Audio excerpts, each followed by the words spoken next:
mga kaganapan at kabalaan dito. Magandang kinabuk magkasalungat. So ayan po.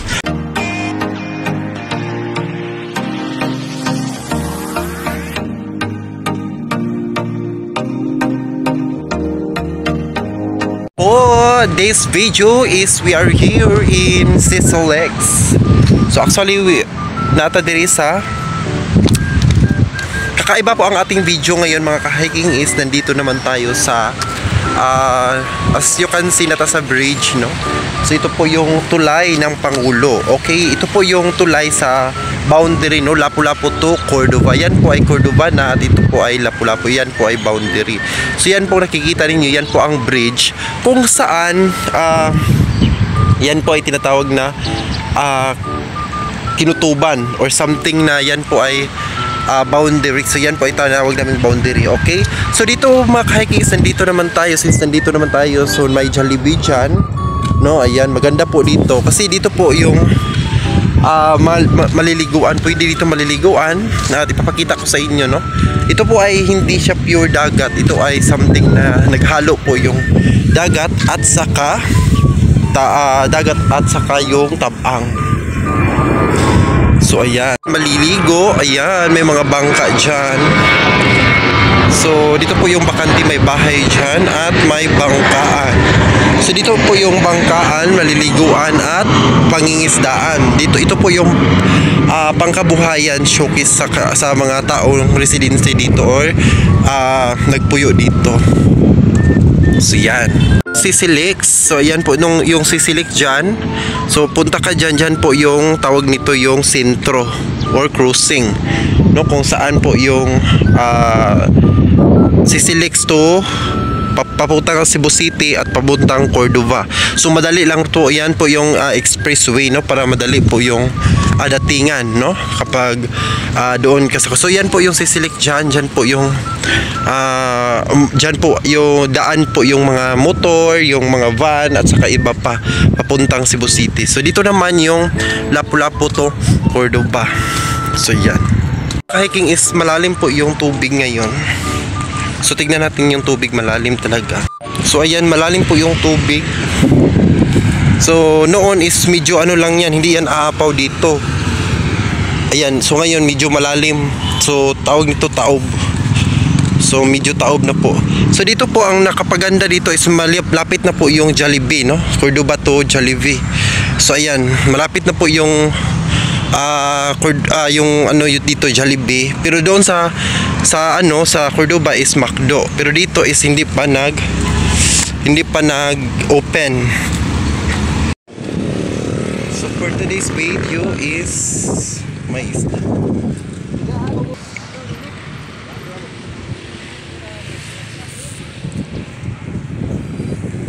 Yung Sisilix. So yan, kanina doon po tayo sa banda pero dito na tayo sa Sisilix. Ito po yung cruising, no? So ito po yung road is papuntang Lapu-Lapu Marigondon. So ayan. A few moments later. For this video is not address sa village, no? So we are here in Village, Sunshine Village. So out na tayo. Palabas na tayo, no? So we are here in Sunshine Village.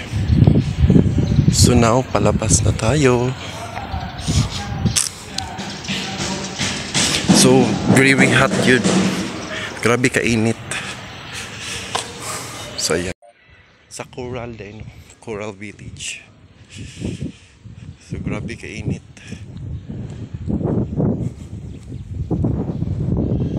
Grabe kainit. So nami diri sa Vela, Coral Vela. So nami diri sa Coral Vela. What? So dapat diri sa Coral Vela. So malabas na tayo. So we're going to 3 days later. Ayan mga ka-hiking, nandito naman tayo sa Parisan, no? Kung saan napupuntahan natin ang Paris ni Diwata daw, no? Ito ay tutuklasin natin ang bagong Paris or saan na nabilong doon sa Dakit-Dakit. So puntahan natin. So ano pang hinihintay natin at mag-shoutout muna tayo sa ating mga supporter at sa ating mga sponsor. No? Shoutout kay Ate Bingshay at Kapiso Vlog. At ayan, puntahan natin ang Paris ni Diwata.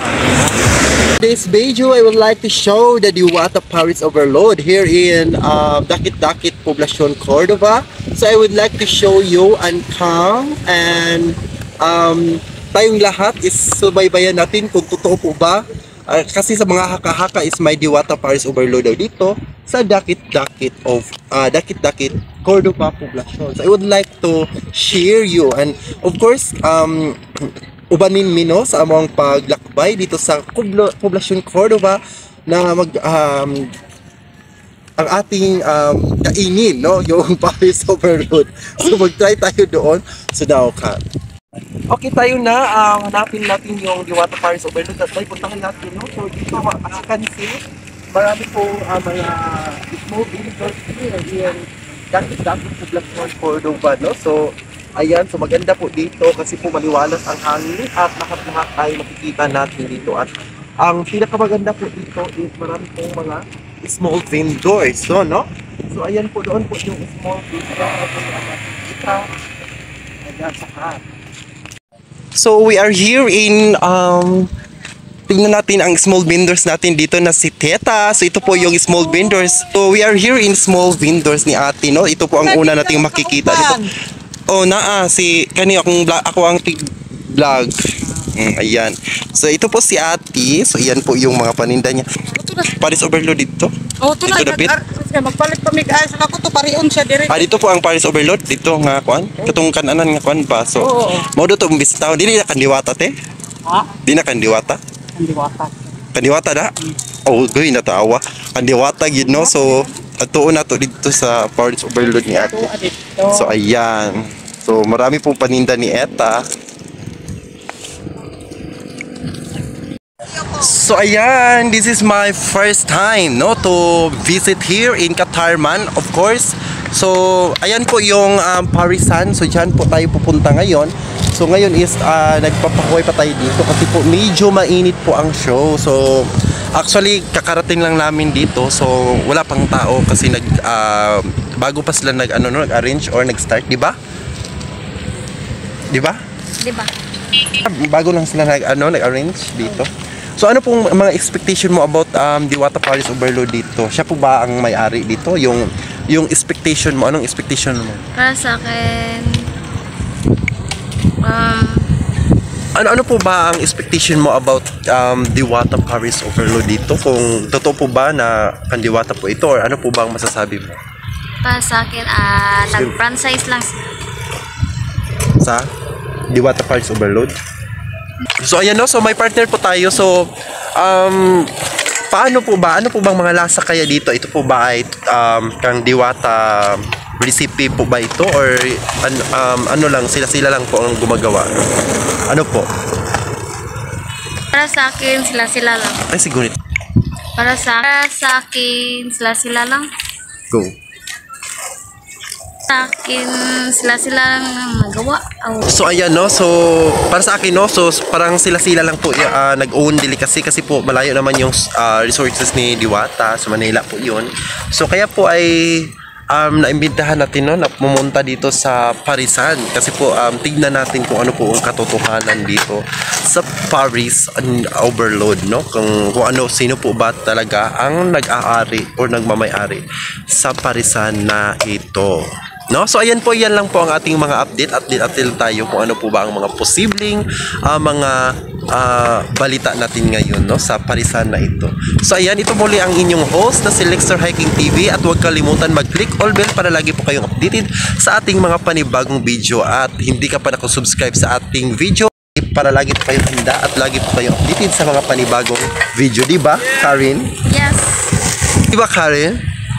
Click all bell. Di ba Karen? Yes, click.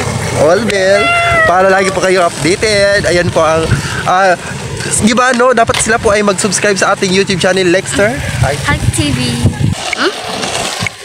Huwag kalimutan mag-click all bell at mag-subscribe sa ating YouTube channel Lexter Hiking TV. Ayan. Mobisita tayo sa ating munting kaibigan, no? So, meron po silang dito, meron po silang small business, of course, mini vendors. So, klase-klase po ang ilang baligya diri, no? So, ayan po si Ma'am Shi. Oh, ayan, hello Ma'am Shi. Ano po ang inyong mga kaganapan at kabalaan dito, madam? Isang magandang kinabukasan. So, ayan, no? Kinabukasan ay naghihiwapig ng isang magkasalungat. So, ayan po. Ano po kababalaan mo dito, mother? Dito sa dakit-dakit, marami. So, may tanong lang po ako sa iyo. Small katanungan lang. Maliit na po katanungan. Ano po ba ang mga... kasi sabi ko nila diwata overload daw din dyan. Ano po katotohanan yan? Diwata po ba yan? Hindi. Katotohanan ay isang magiging diwata ay isang... Sa totoo lang po, masarap yung yung Agta Paris Overload. So, veggie siya. Pero, para sa Walang akin, franchise lang sila. hindi. Ano lang sila, nagbudul-budul.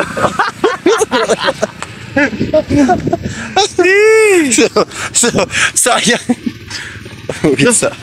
Talino, Agta pala yung hindi pala diwata. So, Agta Paris. Paris Overload, tama ba?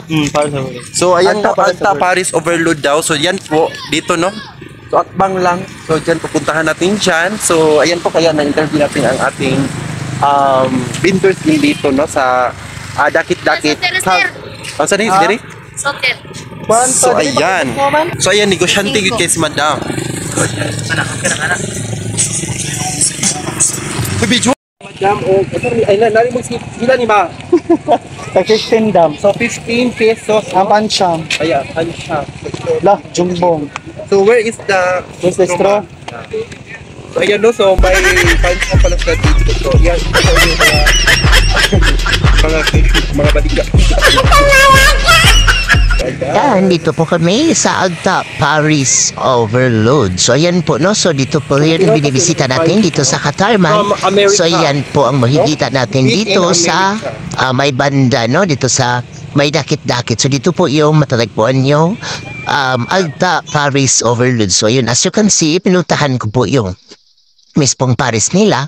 So, yan po yung pangalan, hindi pala Paris, Diwata Paris Overload. Yan po ay Agta Paris Overload dito sa Katarman. So, yan po ang makikita natin dito.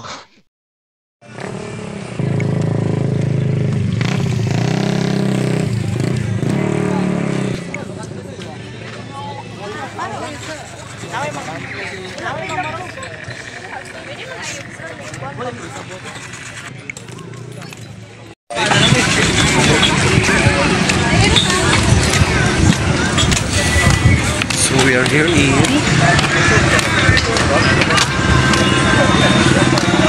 So meron silang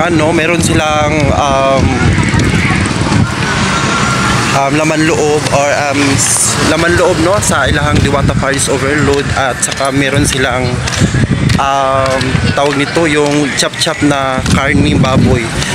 So yan po ang tawag nito, pero wala silang free soft drink. Bili lang sila ng free soft drink at saka tubig lang. So yan lang po yung parisan nila dito. So yan, wala po silang free soft drink. So yan lang po.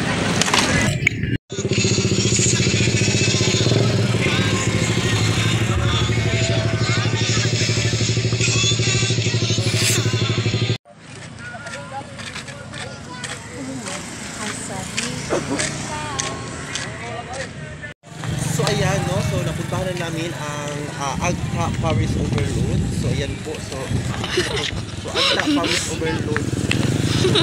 Dito po sa Dakit-Dakit, Katarman. So ayan po, no, so maganda po naman ang pwesto. So okay naman yung pwesto. So ayan sa lang sa ngayon. Maganda talaga. Dito po kami sa Bubuk po. Kanyang parisan to isa. Okay. So ngayon, no, so pupunta lang po kami, umalis po kami kasi po yan po ang ating video for today. So ayan, maraming salamat, no, sa nakapanood sa ating YouTube channel Lexter Hiking TV, at kung hindi pa ka nakasubscribe sa aming YouTube channel, huwag kalimutan mag-click all bell at lagi po kayo updated sa ating panibagong video, and I thank you. Uy, mo ito gi-play. Oh. Dilo ko mo gi-play ba yun? Play.